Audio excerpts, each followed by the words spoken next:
আজকে সকাল সকাল দেখো ব্রেকফাস্ট বানাতে গিয়ে পুড়িয়ে ফেলেছি। বাবাই বললো যে ডিম টোস্ট খাবে, কালকের থেকে বায়না করেছিল, তা কালকে আর খেতে পারিনি। বিকেলবেলা মা এসেছিল, তো এই কদিন ধরেই পরপর 3 দিন বোধহয় মা আসলো। আজকে বিকেলেও এসেছিল, এখানে কীর্তন হচ্ছে বললাম না, তাই ওই বিকেলবেলা প্রত্যেকদিন কীর্তন শুনতে আসে। এবার বাবাই পাউরুটি খাবে, দুধ খাবে, সেগুলো সব নিয়ে এসেছিল। আজকে কিন্তু রবিবার। হ্যাপি সানডে আর good morning everyone, welcome back to my channel. তো এই যে ব্রেকফাস্ট বানিয়ে বাবাইকে দিয়ে আসলাম। আমাদের চা খাওয়া, আমাদের বলতে আমার একার চা খাওয়া হয়ে গেছে। তারপরে আসলাম রান্নার জোগাড়যন্ত্র করতে। রবিবার চিকেন আনা হয়েছে, এবার মাংসটা রান্না হবে। মাসি এখনও কাজে আসেনি, এখন বাজে 10টা। বাবাইয়ের সকালে পড়া যেমন থাকে, পড়তে গেছিলো, পড়ে আসলো, তারপরে ওকে খেতে দিয়ে দিলাম। আর দুধটা জাল দিয়ে রেখেছি, ঠান্ডা হলে তারপরে খাবে। আজকে আবার ও বলেছে স্মুদি খাবে, স্মুদি বানিয়ে দেবো একটু কলা টলা দিয়ে, ছাতু দিয়ে। আমি ভাবলাম কি মাসি যখন আসেনি, মাসি আসার আগেই কাজকর্ম করে দেওয়ার আগেই আমি রান্নাঘরে যা যা রান্না করব সেগুলো সব গুছিয়ে না পরিষ্কার পরিচ্ছন্ন করে ধুয়ে টুয়ে রাখলে না, তারপরে এসে ঘরটা মুছে দেবে, তারপর রান্নাটা করে নেবো। তাহলে রান্নাঘরটা অতটা নোংরা হয় না।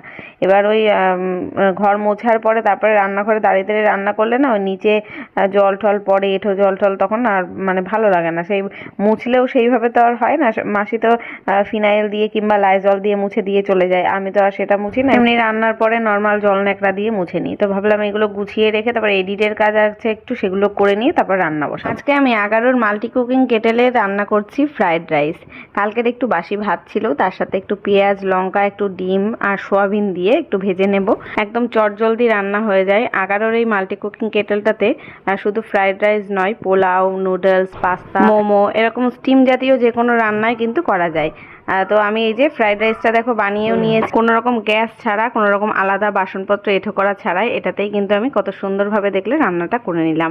লিঙ্ক আমার ভিডিওর ডিসক্রিপশন বক্সে দেওয়া আছে, চাইলে চেক করে নিতে পারো। ঠাকুরের বাসনগুলো আজকে লেবু দিয়ে মাজলাম ভালো করে। আর এই যে গাছের ফুল ফুটেছে, অনেক প্রচুর ফুল ফুটেছে, 15-20টা ফুল ফুটেছে, তুলে নিয়ে আসলাম। আর রান্না বান্না গোছানো হয়ে গেছে, চলো দেখাই। আজকে রান্না হবে চিকেনটাকে ভালো করে ধুয়ে টুয়ে জল ঝরাতে রেখেছি। দাঁড়াও লাইটটা জ্বেলে নি। এই যে চাল ভিজিয়ে রেখেছি ভাত করব বলে। 1 বাটি পেঁয়াজ কেটেছি মাংসের জন্য, আলু, আর হচ্ছে এটা হচ্ছে লাল শাক। লাল শাকও দেবো পেঁয়াজ লঙ্কা দিয়ে, লাল শাকটা ভাজা করব। তা এই হবে আজকে মেনু, শাক ভাজা আর মাংসের ঝোল। কালকের ভাত তরকারি রয়েছে, এখন আমি সেটাই গরম করে খাবো। এই যে ভাত তরকারিটা এটা খাবো। কালকে বাবাইয়ের জন্য বেড়েছিলাম, রাত্রে বাবাই আর খায়নি, ওই পরোটা দিয়ে বাটার দিয়ে খেয়েছিল, ওই জন্য আর খাওয়া হয়নি। আর এখানেও কিছুটা ভাত গরম করে দিয়েছিলাম, তোমার দাদাভাই খেয়ে গেছে। আর এই হচ্ছে চাটনি কালকের রয়েছে। চলো ঝটপট রান্না করে ফেলি। বেজে গেছে 12:30, এখন আমি রান্নায় হাত দেবো, দেরি করেই বসাচ্ছি রান্নাটা।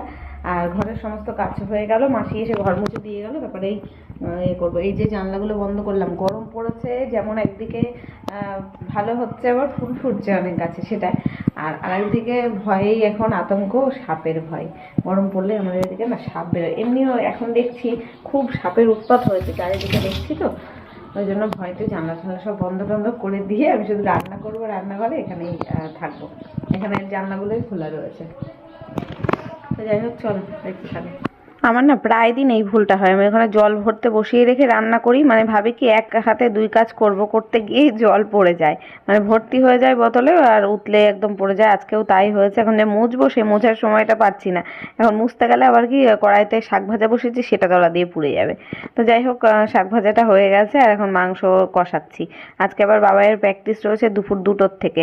ওই সামনেই খেলা বললাম না, আর ওদের মানে খেলার স্যার খুব স্ট্রিক্টভাবে বলেছে কেউ কামাই করা যাবে না এখন, যতদিন না এই জেলার খেলার ফার্স্ট খেলাটা হচ্ছে ততদিন কিন্তু একদম কেউ কামাই করবে না, টাইম টু টাইম আসবে। তা বাবাই তো 2টোর সময় যাবে দুপুরবেলা, তো ও স্নান টান করে নিয়েছে। আমি এখন এই যে রান্না হয়ে গেল, মাংসের লুক এই যে, আর শাক ভাজা, ওকে খেতে দিয়ে দেবো এখন।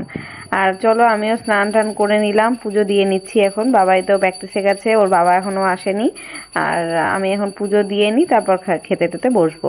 মা আসার কথা আছে, তবে সে আসবে হয়তো 4টে কি বিকেল 5টার সময়। এসে ওই কী করে ব্যাগ ট্যাগ রেখে তারপরে যায় ওই কীর্তন দেখতে কীর্তন দেখে থেকে 7টা সাড়ে 7টার দিকে আসে, এসে আবার আমাদের বাড়ি থেকে চা খেয়ে আবার বাড়ি চলে যায় 8টার মধ্যে, এই করে। তাই এই যে দেখলে তো পুজো দিয়ে উঠলাম আর এখন কিন্তু সন্ধে হয়ে গেছে, সন্ধে দিয়েছি আবার। এই যে বাইরে পুরো ঘুটঘুটে অন্ধকার, বাইরের লাইটটা জ্বালানো রয়েছে যদিও, তাও কেমন একটা অন্ধকার দেখাচ্ছে। আর এই যে মা এসছে, 7টা বেজে গেছে, তো কীর্তন শুনে টুনে এসছে। কালকেই শেষ হয়ে যাবে, কালকে ভোগ আরতি, কালকে হয়তো দুপুরবেলার দিকে আসতে পারে ওখানে কীর্তনের ওখানে।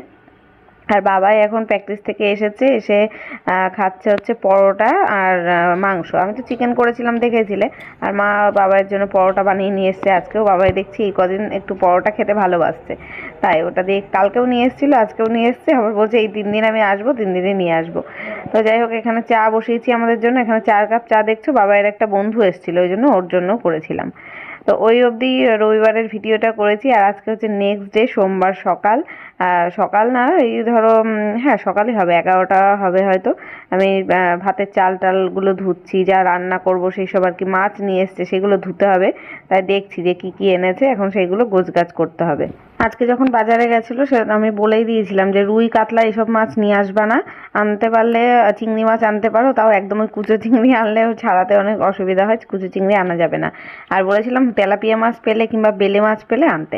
আগের দিনকে বেলে মাছটা রান্না করেছিলাম, এত ভালো খেয়েছিলাম না, এবার এত অল্প এনেছিল, মানে এক বেলাতেই মাছ সব শেষ হয়ে গেছিলো, দেখেছিলে রাতের জন্য এক পিস মতন ছিল, তা মানে পোষায়নি আর কি। তাই আর ভালো রান্নাটা হয়েছিল, তাই বললাম বেলে মাছ যদি পাও আজকেও একটু নিয়ে এসো। তো আর বাজারে গিয়ে পাইনি, কিন্তু তেলাপিয়া মাছ পেয়েছে, তাই এইটাই নিয়ে এসছে।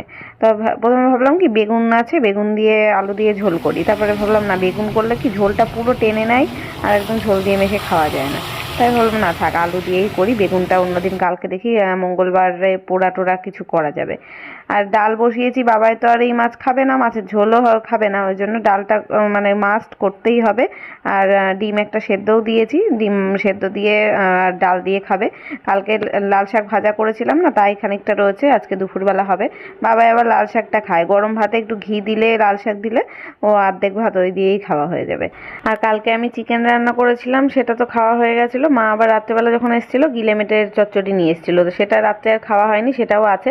বাবাইকে ওটা আজকে দেবো করি, যদিও মেটেটা বাবাই খায় না, গিলে টিলেগুলো গলা যেগুলো আছে সেগুলো খাবে। তো এদিকে মাছের ঝোল বসিয়েছি, ডালটা কিন্তু আমার রান্না হয়ে গেল। আর আজকে না রান্না করে যাওয়া মানে করে নেওয়ার পরে লুকটা দেখাতে ভুলে গেছি, মানে তেলাপিয়া মাছের ঝোলটা হয়ে যাওয়ার পরে কেমন দেখতে হয়েছিল সেটা আর ভুল করে ভিডিও করিনি। এখন গুড ইভিনিং বলবো না গুড আফটারনুন বলবো, ইভিনিংই বলি, 4টে বেজে গেছে, রাইট 4টে, একদম পারফেক্ট 4টেই বাজে, ডট 4টে। বাবাই পড়তে যাবে 5টার সময়, এখন একটু বেরোলো খেলতে, আমাদের স্নান খাওয়া দাওয়া সমস্ত কিছু কমপ্লিট। আমি একটু এখন রেস্ট নেবো, তার আগে জামা কাপড়গুলো গোছাবো, এগুলো সেই সকাল থেকে ভাবছি গোছাবো, জানার পরে রয়েছে, বাইরে কিছু ছিল তুলে নিয়ে আসলাম, বাইরে আজকে কয়েকটা কেচেওছি, সেগুলোও মেরে দিয়েছি। এগুলো সব কাঁচা হয়েছে, শুকোবে না, রোদ এখন আর নেই, বিকেল 4টে বাজে, স্নান করে উঠলাম আমি 3টের সময়।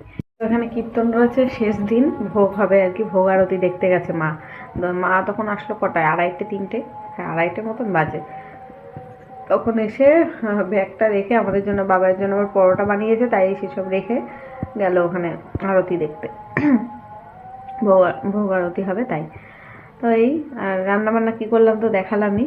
এখন একটু রেস্ট নিই, আর সন্ধেবেলা আবার আসবো, চাটা বানাবো, তখন দেখা হচ্ছে, দেখতে থাকো। আজকের ওয়েদারটা না সেরকমভাবে রোদ নেই, সকাল থেকেও সেইভাবে রোদের জোর ছিল না। আর আজকে বিকেলবেলা মানে এখন 4টে বাজে, অন্যদিন 4টে পর্যন্তও রোদ থাকে, আজকে দেখছি নেই, কেমন একটা মেঘলা মেঘলা আবহাওয়া। আবার শুনছি নাকি বৃষ্টি ঝড় এসব হতে পারে, সুনামি হতে পারে, এইসব তো শুনছি, ভয় লাগে, ভূমিকম্প হবে, এরমই কিছু শোনা যাচ্ছে। তো আমি এখানে জামা কাপড়গুলো ভাঁজ করেই ভাবলাম তারপরে শুতে যাব, তাহলে আর সন্ধেবেলা এই কাজটা করতে হবে না। সন্ধেবেলা না আলিস্যি লাগে। এবার ধরো মা আসে, এবার মা আর আমি একটু বসে বসে গল্প করি, টিভি দেখি, এসব করতে করতে না তখন আর ইচ্ছা করে না সন্ধেবেলা যে কোনো কাজ করি। ভাঁজ করেই রাখা রয়েছে জামা কাপড়গুলো, ভাঁজ করে রাখার পরে আবার বাইরের শুকনো জামা কাপড় তুলে ওর উপরে রাখা হচ্ছে, সেগুলো আবার ঘুটে গেছে। এখন এগুলো এখান থেকে সরিয়েই দেবো ভাবছি, সরিয়ে দিলে তাহলে এই জায়গাটা ক্লিয়ার থাকবে। আর কিছু জামা কাপড় আমি কেচে দিয়েছি, তারপরে আবার মানে কেচে রেখেছি যে তুলে দেবো বলে, ফুল প্যান্টগুলো, ফুল মোটা গেঞ্জি শীতের আমাদেরগুলো সব তোলা হয়ে গেছে। আমারটা তোলা হয়ে গেছে, তোমাদের দাদা ভাইয়েরটা তোলা হয়ে গেছে, শুধু জ্যাকেটগুলো বাকি রয়েছে, সোয়েটার মানে সোয়েটার, হুডি, ফুল গেঞ্জি, ফুলাতা গেঞ্জি যেগুলো সেগুলো সব কেচে কেচে তোলা হয়েছে। আমারগুলো, আমার সমস্ত 3টে সোয়েটার 3টেই কেচে কুচে তোলা আছে, শুধু একটা জিন্সের প্যান্ট ওটা কাচতে হবে। আর বাবাইয়েরগুলো সবই কাচতে হবে। আর ওর বাবার 3-4টে জ্যাকেট রয়েছে সেগুলো, তাই এগুলো কেচে তুলতে পারলে শীতের সমস্ত কিছু তোলা হয়ে যাবে। মোটা কম্বলটাকে এবছর কাচি নিয়ে একটু রোদে টোদে দিয়ে ভালো করে ন্যাপথলিন দিয়ে আমি তুলে রেখেছি, আলমারির ওপরে তুলে দিয়েছি। আর এখন এই যেই দুটো কম্বল এখন গায়ে দেওয়া হচ্ছে, এগুলো এখনও একটা মাস না হলেও 15 দিন গায়ে দিতে হবে, হোলি টোলি মিটে যাক, তারপরে দেখি কেচে তুলে দেবো। তো এখন হচ্ছে গুড ইভিনিং, সন্ধে 6:45 বাজে। মা এসেছিলো বললাম না, এসছে, এখনও মা ঘরে রয়েছে, শুয়ে রয়েছে। সারা দুপুর একটু রেস্ট নেয়নি তো, দুপুরবেলা বাড়িতে রান্নাবান্না করে খেয়ে দিয়ে উঠেই চলে এসেছিলো এখানে। আর এই যে ভোগের প্রসাদ নিয়ে এসছে, এখন ভোগ আরতি শেষ হলো, এখন প্রায় ওই তো দেখালাম 6:45 বাজে, এখন এই প্রসাদ দিল। ওই সন্ধেবেলায় খেয়ে আসলো, যেখানে দুপুরে খাওয়ার কথা সেখানে খেয়েছে সন্ধেবেলা। খিচুড়ি প্রসাদ দিয়েছিল, মালসা ভোগের প্রসাদ, যেটা বাবাইয়ের খুবই ফেভারিট। এখন আমি ভাবছি একটু খাবো, খিচুড়ি প্রসাদ খাবো, চা খেয়ে নিই তারপর। তো এই যে মা এখন বাড়ি চলে গেল, প্রায় এখন কটা বাজে, 8:30 মতন হবে, বাড়ি চলে গেছে। তারপরে আমরা একটু প্রসাদ নিয়ে বসেছি। মালসা ভোগটা তো আগেই খাওয়া হয়ে গেছে। আর বাবাই কি খাচ্ছে বলো তো, আজকে ওর দিদা পরোটা করে এনেছে, সেটা খাচ্ছে। তো ভিডিওটা আজকে এখানে শেষ করলাম, দেখা হবে কালকে নতুন ভিডিওর সাথে। আজকের মতো টাটা।